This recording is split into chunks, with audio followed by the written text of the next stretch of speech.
Hey there, and welcome. I'm Anna Hartman, and this is Unreal Results, a podcast where I help you get better outcomes and gain the confidence that you can help anyone, even the most complex cases. Join me as I teach about the influence of the visceral organs and the nervous system on movement, pain, and injuries, all while shifting the paradigm of what whole body assessment and treatment really looks like. I'm glad you're here. Let's dive in. Hello. Welcome back to another episode of the Unreal Results podcast. I got another special episode for you all. I have one of my certified LTAP providers, Greg Moe. He is joining us to talk about his experience using the LTAP, his unique, well, I don't know if it's unique, but his the population of people that he works with, very different than mine. And so it's been really fun to hear about how he utilizes what he's learned with the LTAP and how he adapts things to fit his patient care. And I'm just really excited to have him on the podcast. And so, Greg, I'll give it to you. You can add to that little intro and tell the people all about you. Yeah, I'm excited to be here too. So thanks for having me on, Anna. I'm a physical therapist, licensed physical therapist. I live in St. George, Utah.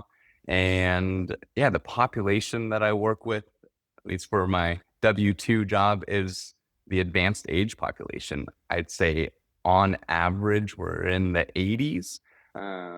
So it's pretty advanced age. But it makes it really fun. Some challenging pieces, a lot of people working on just balance and general strength, but everyone has postural issues and probably some sort of pain as well. So getting to use the LTAP has been really cool. I was in the Denver course. Mm-hmm. Gosh, that was in April. Yeah, last April. Right. So so this year, April. It was April this year. So it's still relatively new. But it is something I use every day. So I get plenty of practice. And the nice thing about my setting, like what's very cool is it's an outpatient practice, but it's located inside of the community that everyone lives in. So I see these people every day, whether or not I'm working with them at that time or not. And so I get to see how it impacts their life in a real way each day, which is pretty cool. And then, outside of that, we were originally from California, so I still have some clients in Southern California that I see when we go into town in person, and some that I still see online, via Zoom or whatnot. And but I mean, I don't know if you want me to go into it, but my journey with the LTAP, I would love it. Go ahead, take the podcast away. I found you probably, I want to say it was 2 or 3 years before I actually signed up for the course. And I did your results cheat code. Oh, yeah. Which is now the missing link. Yeah, I was like, it's probably renamed now, if I remember correctly. Well, it's both. I mean, yes. People get confused. It is confusing. The missing link is just one of the tests. The results cheat code used to be both of the SI joint tests. So depending on when you took it, you might have been in the transition. But I think I got both of them. Yes. I did get both of them. So there you go. And at that time, I was just in a normal outpatient PT clinic in Southern California. And I think, I don't know, even before taking that, I was really intrigued. I've always been someone who, I guess, just had it in my mind for whatever reason that the people that I was seeing should leave me feeling better than when they came in, not worse. And so I think as I've grown in my career, like that's always been my goal, is like, how do I just get people feeling better in that session, right? And then maybe it would stay, maybe it wouldn't, but like that was the troubleshooting, was okay, if it worked but only lasted a couple hours, well, how can I make it work and last for longer, and then longer and then longer? But it was a lot of trial and error. I had different tools. I had taken different courses, on like ways to treat. And yeah. Are those courses mostly exercise based or manual therapy, or a little bit of both? A little bit of both. I think I've always been drawn towards manual therapy. Just from my own personal experiences, I feel like I've always felt like it's powerful in my own body. And so that's like what I've always had. Like, I don't know. I've always had, like you say, like just putting your hands on someone is powerful, right? Yeah. And so I think I always had that bias for whatever reason. And so yeah, they were mostly manual, but I was still a guessing game. Like I'd try this, and okay, if that didn't help, then I just try the next thing, and if that didn't help, I just try the next thing. And I think I was decently okay with some of the results because I just keep trying things until something worked, right? Instead of just like banging my head against the wall, doing the same thing, assuming that at some point it might work. That wasn't for me. So, but anyway, I probably found I actually don't remember. It was either social media or podcast, probably social media first. And just the idea that potentially I could know like what I should do or where I should start was very intriguing to me. Right. Because I saw the body or the person as a whole in my mind, but didn't really have the skill set or knowledge to assess that way. I guess. Makes sense. Or I thought I was, but I wasn't really, I was doing the best that I could with what I had. And I was gonna, not to interrupt you, but that's you've touched on a couple things that I think are really interesting. And I know, like, just from knowing other clinicians that have gone through the practice, and like, I'm endlessly trying to, from a business standpoint, get the messaging right on like who the course is for and like what problems it solves. And like one of the things is even though it's like I'm all about like getting people better results and like rising against the mediocrity of the industry, I think that the people that tend to resonate with the message and resonate with the course are people like you who already were getting good results. But like you said, like had this little whisper in your ear of like, I think it's possible to get even better results. And like, you know what I mean? Like you knew that there was something more. And then the other piece that I think is interesting is that you already had this like trial and error mentality of like not being stuck in a way of being or stuck in a bias, a paradigm that like for just the sake of like, well, this is how I learned it, and so I'm going to stay like this.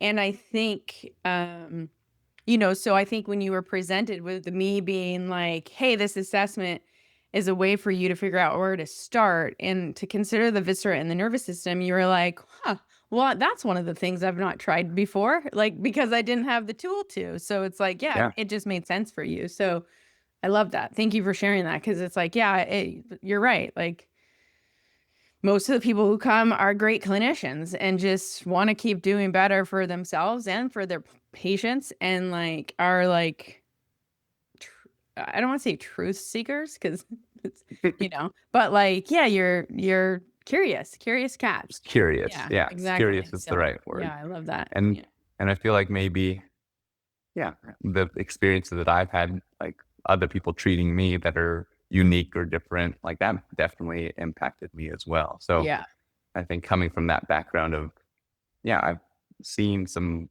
different things both with me and my wife. It's like, we definitely didn't learn any of this, but man, nothing else has worked, and like, and this worked. So, always willing to do something weird or seemingly weird. Exactly. It's not really weird, right? It's not weird, but someone who doesn't know, it's weird. Correct. And it's not the standard. It's not the standard. It's not the standard. Well, I love that. And so, I mean, so I'm like, I don't know where to go from here other than like, okay, so we know that that's what you were seeking out. this drive to just get even better results and like figure out what you were missing, and you were looking and appreciating the whole organism and all the systems, but didn't have an assessment tool for it. So you joined the results cheat code, and then you did the online. Well, I guess it was all at the same time. It was in person. I just did it all at the same time. Yeah. So the Denver course, I think, was started the weekend before the online course started. Yeah. So I did the results cheat code. I played around with that like in the clinic.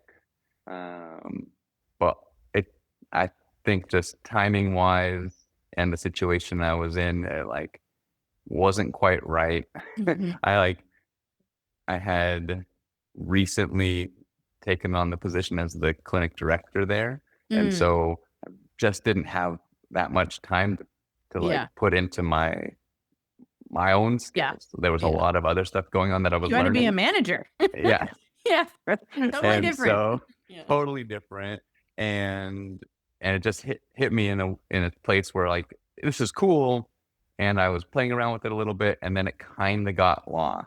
Mm-hmm.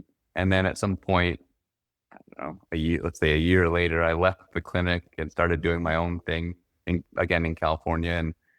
And I always had it, but almost was using it just like one of my other tools. Like I'd go do my normal assessment first, and I'd do what I thought was best first. And then if that wasn't working, I remembered, I have this other thing that I can check to see if there is a visceral or central nervous thing going on. I would check that, and then, try something with that. And I feel like sometimes it would work, but it was just kind of almost like another tool instead of like the lens that I was looking through. And then what happened? We were out here in St. George.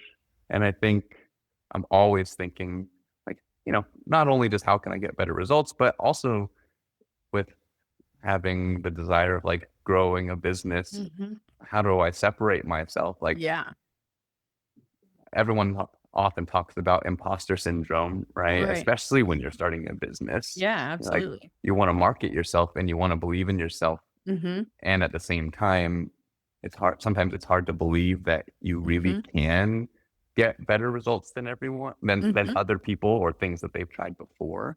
And so I think that was part of my desire, was building the confidence in myself to, like you say, like to be able to, feel very confident that you can get results in 1 to 3 treatments. That was a selling point for me. I was like, yes, I want that. Like, I want that confidence, because I want to be able to tell someone, oh, you tried that? Well, like, I don't know if I can like make it all the way better, but I can.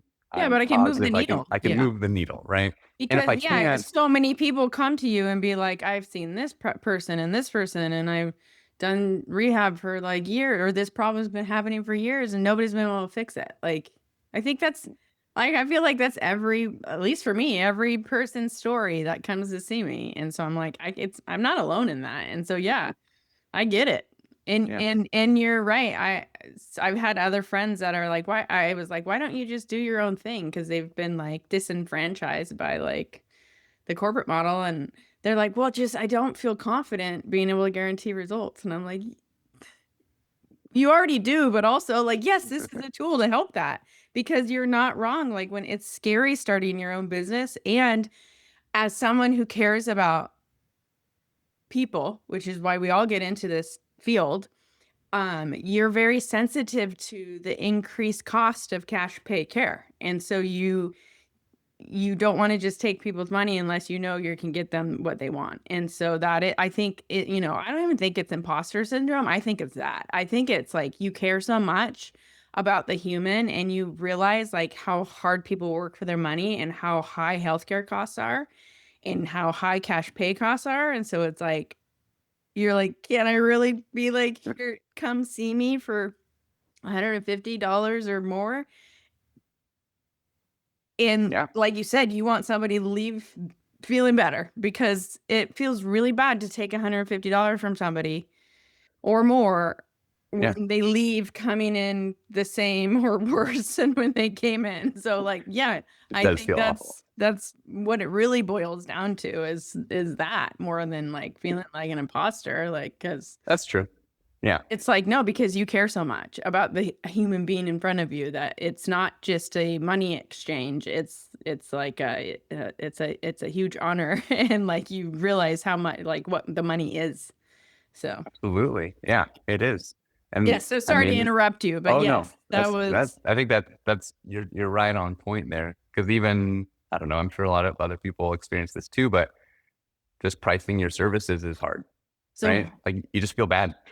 In a way, right? You feel like 100%, because we just want people to feel better, and we feel bad that health, like that it costs money. Feel bad that the mediocrity of the industry is where we're at, and that you have to pay such higher rates to get good care, and it feels shitty because we know that it's an industry-wide problem, and we just want to help everybody, but at the same time, to put roofs over our heads and feeds our families, like, we have to, in a sense, but which is also like, it's funny that you're talking about this, because this came up in the class I was teaching this weekend in San Diego. Like a bunch of us, a bunch of the participants came to the same place that I had lunch. So we all talked over lunch, and they were asking me about my business model. And I was like, do not ask me about how I charge my patients, because there is a cost for my professional athletes who are millionaires. And then there's everybody else that I haven't really quite figured out how much to charge them, because at the end of the day, I'm a softie and I just want you to feel better. And so like,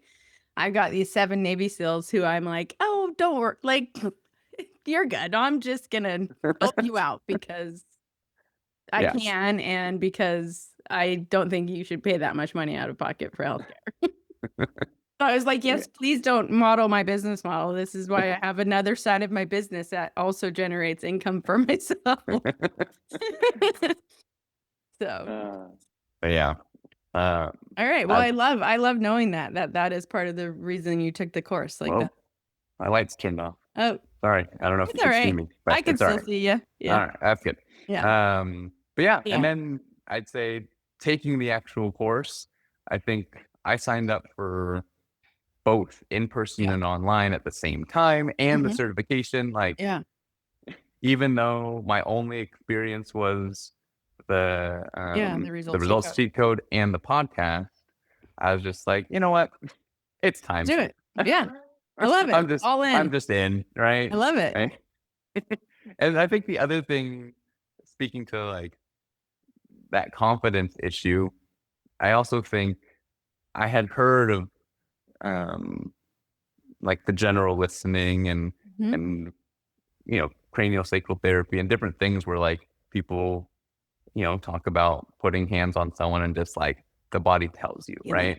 That was too far of a leap for me. Yeah. And I imagine there's lots of people that feel that way. Like I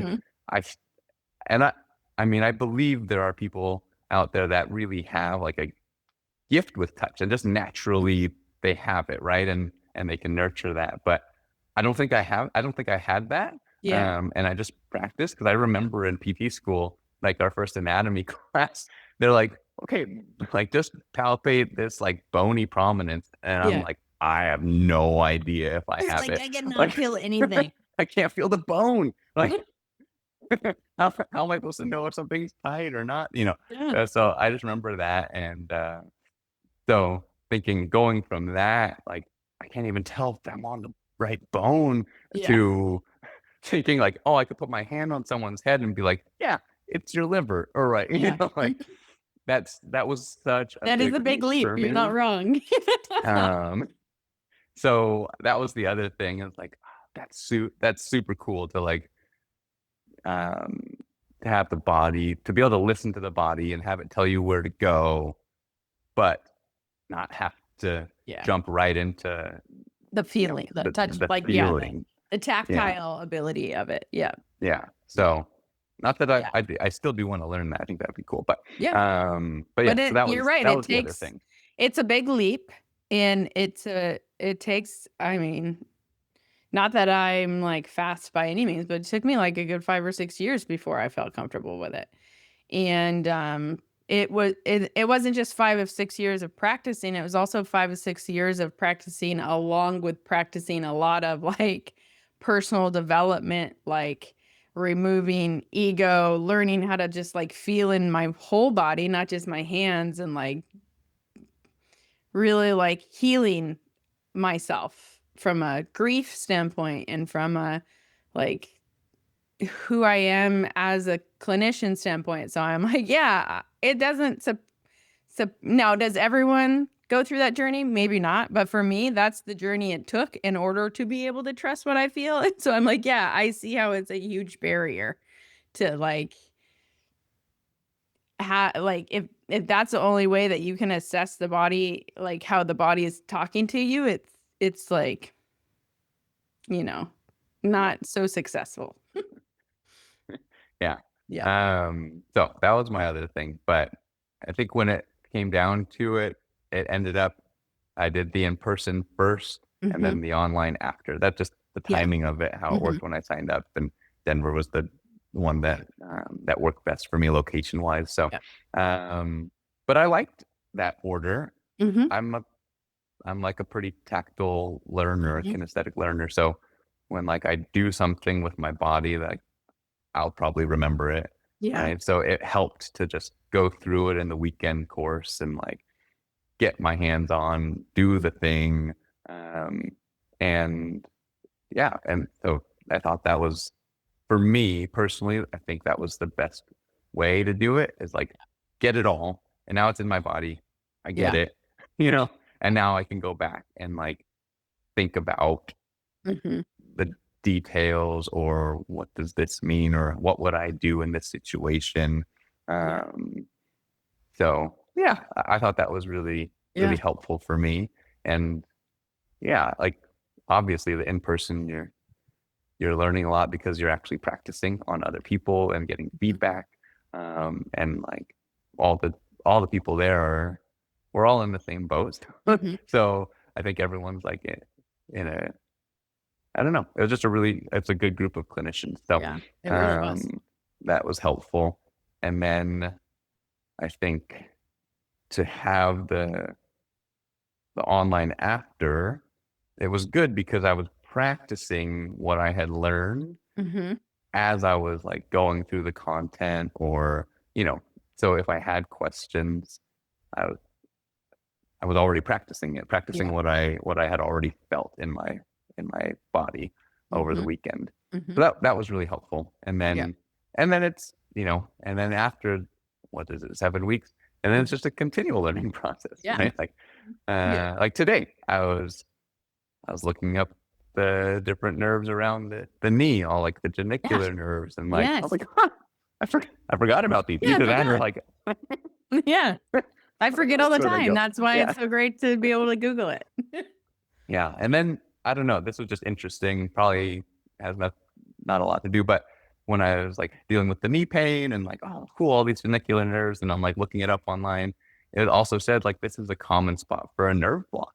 Like, oh, super cool. Like I didn't know that. And now I'm thinking of like other patients that like have really bad knee pain, that there's like a lot of structural stuff that like, you know, I do the best that I can, but like I'm not changing that. And you know, we really haven't had a lot of change, but I never thought of the nerve block. So I'm gonna go suggest that to their doctor now. Absolutely. And like, so well, and it's funny that you say that, because a lot of people, you know, everybody's always asking me like my favorite anatomy resources, and for the neurovascular entrapment areas, one of my favorite online resources is a company called Nysora, Nysora, and it is all images for pain docs for nerve blocks and like treating pain. And I'm like, yeah, these are perfect, because wherever they're going to do that injection, I'm going to try to do treatment in that spot too. And you're right. It does open up the door for, you know, where to refer them to. And this is the great part of the assessment, is like, you know, the pain's coming from there because you know how the body is directing you there. Like inhibition tests, like very clear. It was super clear. Yeah. That's cool. It was cool. Yeah. Love that. So, well, cool. I mean, speaking of that, Is there any other like results or cases that you want to share that have been like stand out and really cool? I know you've shared some cool cases with us when you did your certification, but even since then, has anything come up? There's one that comes to mind, and it's actually just like a general population person, not from at work, but just a private client. Yeah. They've been having like really intense, like sharp knee pain for over 2 years whenever they would descend. Like it started when they were coming down from or doing Kilimanjaro, and then and just been bad ever since. And like they've tried, doing this exercise program, PT, massage, yoga, all these things just to manage it, but literally every time, and they love being outside, they love hiking, but every time they do like a downhill, just sharp pain. And it's funny is it's actually the spouse that came to me and was like, you gotta help him.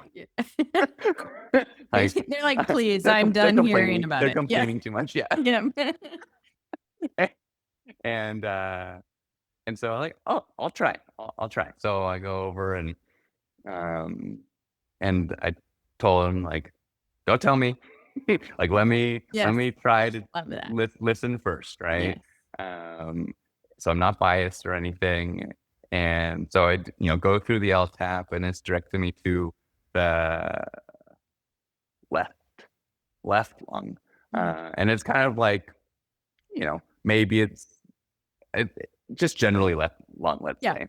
And so, okay, like this is where we're going to treat. We do some orthopedic tests to like kind of reproduce the knee pain. And he's like having a hard time reproducing it, but of course, right? Of course. All right, well, okay, let's test some things, and okay, we'll see.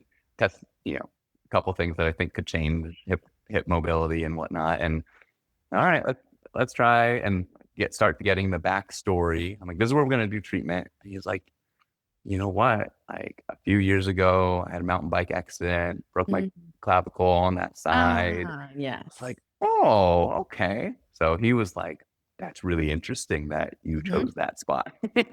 And so we do it, and I give him some of the exercises, some of like that prone breathing, just to like, because he's also got, just like me, if you remember from the in-course, I got the flat back and the sway back, right? So he's got the same thing. I'm like, let's try to restore some of your curvature. Like that'll be your homework.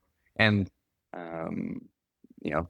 they actually had some cups too for themselves. So like you could just kind of cup the area if you want to, right? And we'll just check in, like go test it, right? We're done. Again, he's having a hard time reproducing the pain. Yeah. Like his hip mobility definitely improved, right? Like we made a change, but we can't reproduce your pain. So I don't really know. Right. Like, but you got to go test it. So, let him do his thing. Like text me when you test it. A week passes. I haven't really heard anything. Like, I don't know. And so and then finally he texts and says like, yeah, I kind of went for a hike, a run, and like went down some hills. I don't really feel anything. Like, that sounds good. Yeah. Right? Yeah, you've had knee pain for 2 years. I think that sounds great. He's like, but I haven't tried the trail that always gives me knee pain. I'm like, okay, I'll go try that trail. And so, but then like another couple weeks goes by, and I don't really hear anything. I'm like, I don't know, maybe it came back, and then I get a really cool text that he's like, I just want to tell you, like, I went and did that trail, and like, I don't have any knee pain, like, no sharp stabbing pain. I could do it. And he's like, I finally have hope. Like, he had given up hope that he could do some of the other big peaks in the world other than Kilimanjaro. He's like, I kind of just figured I wouldn't be able to do it anymore. Yeah. He's like, but now I feel like I can, That's amazing. So that was super cool. Right. Like, oh, I love that. Really neat. That's, I love that story too, because the hope thing, I'm like, this is what it really is like being able to make changes this quick is like, yes, we're like hope dealers. And you start to realize how many people have like lost hope, like feel like lost causes, or have been told by doctors or other practitioners that sometimes you just can't fix it. Like sometimes you just can't help everyone. And I'm like, it's crazy to me, because I'm like, I've got these 23 to 29-year-olds right now, and to hear how many of them have been told that, I'm like, there's plenty of hope for you, I promise. But it's just like your guy found, it's like they're just waiting, like even when you take their pain away, they're waiting for like the pin to drop. And they're just like continue to assert, like, I can't get too excited because there's no way that you treated my rib cage and made my knee feel better. And so they're just still waiting. And one of my guys the other day, he's had like severe shin splints, and he's felt better to the point where I'm like, you can stop saying you have shin splints now. It's been about 4 weeks. And the other day I was complaining of knee pain. And he's like, yeah, my shins are like low priority now because then my knee hurts. And I was like, could we just like agree that maybe like we're done with the shin splints? And he's like, do you think? And I'm like, do you not think you've had 4 weeks of it feeling good? And he's like, oh, I don't know. He's like still so hesitant. And it's just like, yeah, it's like a held on identity of like, well, I can't hike anymore because I have knee pain every time I descend. And I'm like, well, not anymore. So do you still want to hike? Yeah. Yeah. So that, I mean, and it's fun to like get out of out of my 9 to 5, and like see both sides of it, because absolutely I see those kinds of like, I don't know, they're often faster results with, a 40-something-year-old than an 80-something-year-old, right? But I mean, I have had dramatic results in the older population too. And I know, like you said in the beginning, we have like the most different populations possible, probably, right? Yeah. And the challenge with the older population is there are a lot of structural things. There's a lot of degeneration, arthritis, fusion, like things that would definitely make you think that some of the tests would maybe not be the most reliable, right? Even the inhibition test that we use of like strength, like that is not reliable for me. And it's not reliable in almost anyone in my with this older population, because they just get tired too fast, or like it's just they can't do that motion. And so it doesn't really have the capacity to change. And joint mobility, like it's probably not going to change in a lot of them. And but still get like some cool dramatic results, even like in posture, just doing again like some cupping in the right area. The one time it directed me to the liver. I was like, all right, let's do it and see. And we measured how far their head was off the wall at the start, and it was like like something like 5 inches off the wall, couldn't even get out, right? And then we did just that little bit of cupping, retested it, and they're like 2 fingers from the wall, right? And crazy. But the way that I get there a lot of times is, well, we talked about this before we hopped on, but like it's the principles, right? And like, not just, I guess, and that's a really positive thing for your course, Anna, is we're not just learning tests, right? We're not just like, this is the technique on how to do it, right? We're like reframing our whole lens of how we see someone. And if you can take a step back and like see those principles, then you don't have to do that exact test, or like, right, like in the LTAP, right, the first test directs you to like, is it viscera CNS or not? And sometimes I can't use that test, but I do know from you that there's a hierarchy of possible protection, right? So I'll go test the highest in the hierarchy first and see if I see something there. And if not, then I'll go to the next, and I'll go to the next. And I'm just kind of looking. And if it's a person that I really have little confidence that any of this is right for whatever whatever reason, I'm still looking in that pattern, and I can do some quick checks, and like none of the treatments take that long, right? So I can try a quick cranial nerve thing and be like, okay, does that change what I want it to change? If so, I can go more that direction. Or, and if not, okay, I'm going to try the next thing and try some general visceral stuff. Does that make it, And so, I don't know. It reminds me I've done a lot of math tutoring in my life, and it's literally the same thing. Like so many of the kids that I would tutor, they're not paying attention to the principles of the math. Yes. They're just like, how do I do this problem? Like, step 1, you do this, step 2, you do this, step 3, you do this. But if something's like a little bit off, they're totally lost.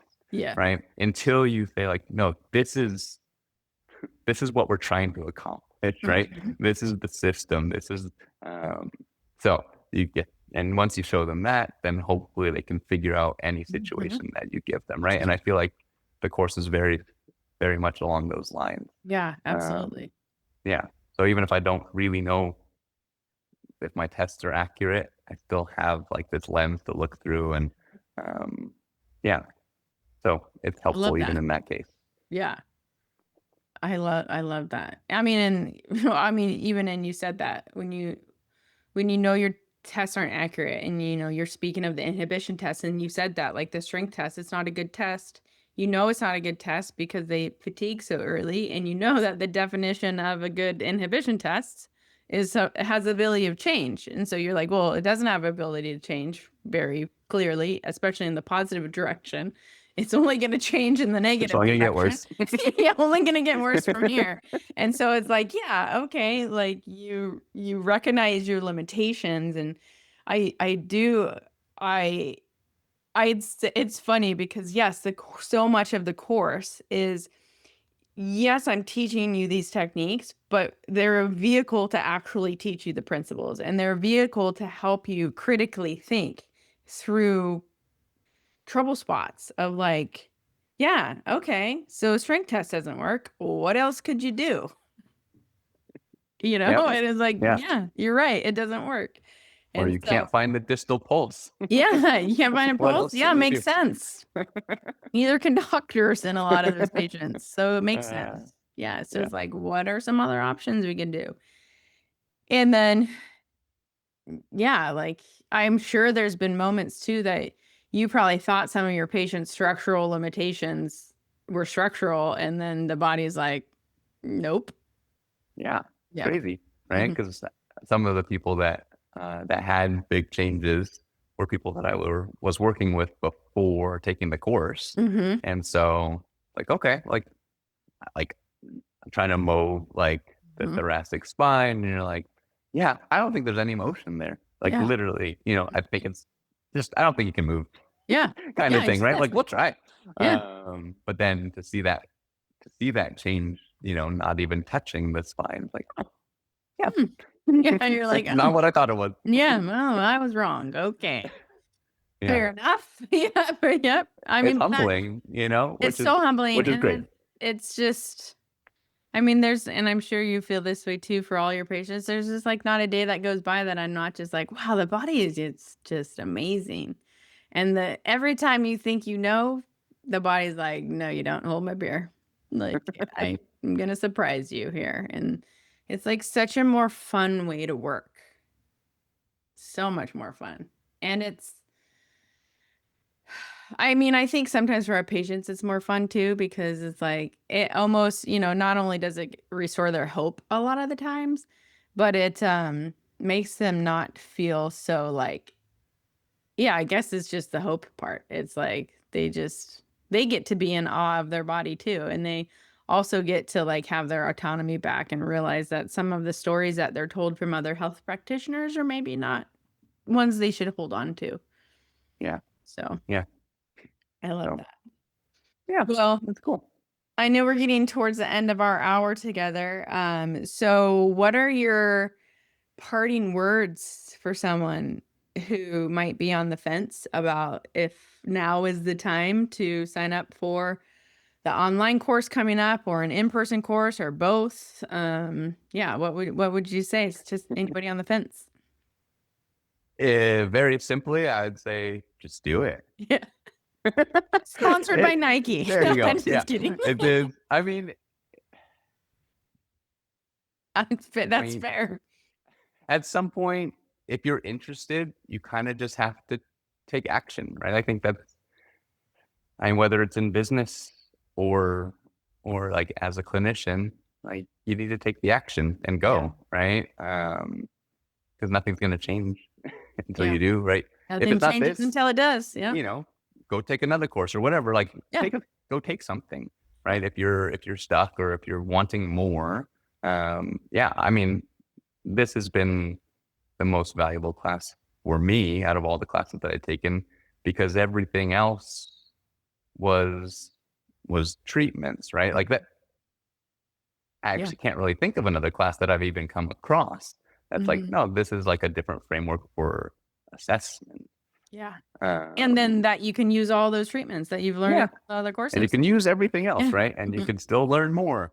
And because it's like the whole body, like it's applicable to whatever population you're treating. Like I even done some like post-concussion stuff, right? And it's like, I don't know, it's pretty interesting, right? Just like to see what it says, you know.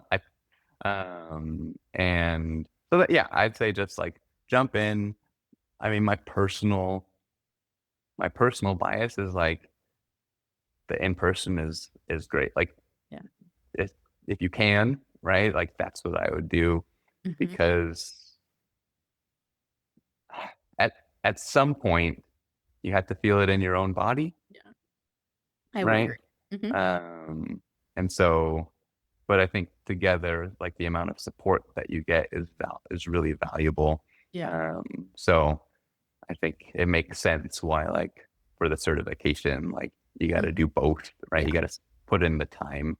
Because it doesn't happen overnight. Like you could learn, you could learn it all, right? Learn how to do it, but like to become proficient at doing it, and to really integrate the principles, right? To really integrate the principles like you are. And it's like, it takes time. Like you'll be introduced to them over the 2 days, but like it takes time to like sit with them and let them marinate and like really become second nature to you. And then I think the learning curve of it is that it's like a totally new paradigm. And when you're entering a new paradigm, as exciting as it is and as like helpful as it is to have a new lens, a fresh lens, it's also creates so much cognitive dissonance, because we've been in this deeply held belief system that the musculoskeletal and the biomechanics like are the driver of everything. And so you don't realize how strong those beliefs are, how deep they run, until you are met with the evidence in front of you when you like the person you're talking about, when you gently cup around their liver and their rigid thoracic spine changes by so many degrees of motion that you're like, I can't not, like, you can't unsee it. Like you're like, see it. You can't unsee it. And so it's like, there is some mental heaviness that just takes time and repetitions and like some, a little bit of like, internal. And I think and like for someone that is on the fence, I feel like sometimes it's like you want to do it, but you have to convince yourself to like pay the money. And so like if you're wanting to convince yourself, then I would say go back to the beginning of the podcast and just start listening.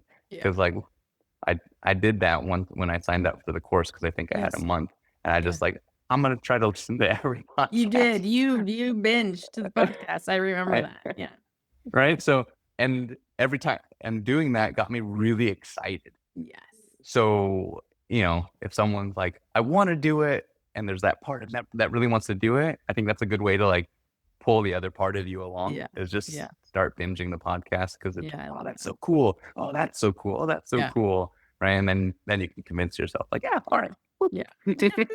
Speaking of binging the podcast, that brings up a good question. What has been your favorite episode so far? Do you have a favorite? I know it's hard to pick a favorite, or like a couple favorites, like first of mind. They all kind of blur together because I did it like all in order. Same.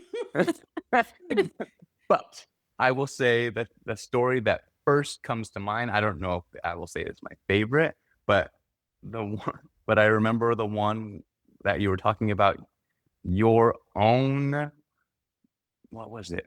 Was it compartment syndrome? Oh, yeah. Mm-hmm. Yeah. And how you couldn't see it in yourself.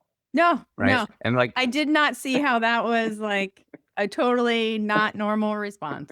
It was Lex. It was like, that's not normal, right? Yeah. And I was like, what? It isn't? Oh, I don't know. That one stands out. Like, it's just like, it's very true, right? Like, it's really hard. But, and also it's just funny, right? Like, I don't know. I like that one a lot. Like, that's so true. We can help all these other people, but like, it's hard to help ourselves. You are 100% correct. And you know what? That has been like a blessing for all my shin splint guys, because they all have a layer of compartment syndrome with it too. So I'm like, that has been the gift that keeps on giving in my body. So love it. That's awesome. I love it. All right. Well, where can people connect with you besides our Facebook group community? What's your socials?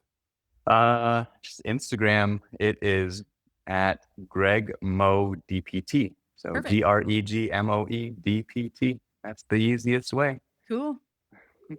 Well, yeah, people go connect with Greg. He's great. I've loved having you in the community. Love getting to know you over the last year, and I can't wait. Me too. Vice versa. Yeah. I will say, be forewarned, like a lot of my social media is like has my family in it and stuff like that. I'm not like a professional social media promoter. There's some nutrition stuff in there, but like it all ties in, right? If you can't, if you're not feeling good, you can't be 100% with your family. So we're all funny story. I know we're running strong time, but I was thinking like, what? Like, why do I want to stay feeling good and strong? We had to move furniture around in our house, and I had an idea of where it should go. And this is a shout out to my wife. I told her where I thought it should go, but that was the last place that we tried it. And before that, I was moving furniture into like 15 different places, heavy decks and things. Like, this is why I need to feel good in my body. Yes. And then, funny enough, we put it in the spot that I originally suggested. She's like, you know what? I like it there. Wonderful. Great. Why didn't I think of that spot? Why? It happens both ways, but that was just like a interesting, anyway. But that's why we all need to feel good in our bodies. Yeah, we all need to feel good in our bodies, and feeling, this is a message I harp on a lot in the LTAP level 1 and in the mentorship. Like, if you don't feel good in your body, you don't have a very good chance of helping other people feel good in your body. So yeah. I love and the more you have to work through, the more it benefits them. Right. Absolutely. 100%. The old oxygen mask on you first. Yep. Cool. Alrighty, my friend. Well, have a good evening. Thank you for joining me, and hope to see you soon. Thank you. Okay. Bye. Bye.